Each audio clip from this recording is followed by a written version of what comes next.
మొత్తం ఇల్లులన్నీ మునిగిపోయి, మొత్తం మునిగిపోయి.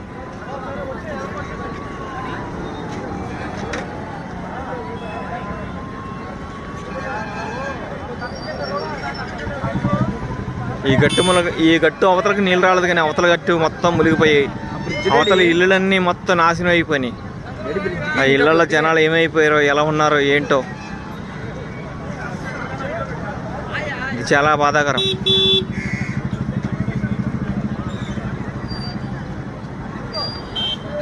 చాలా బాధాకరం ఇది.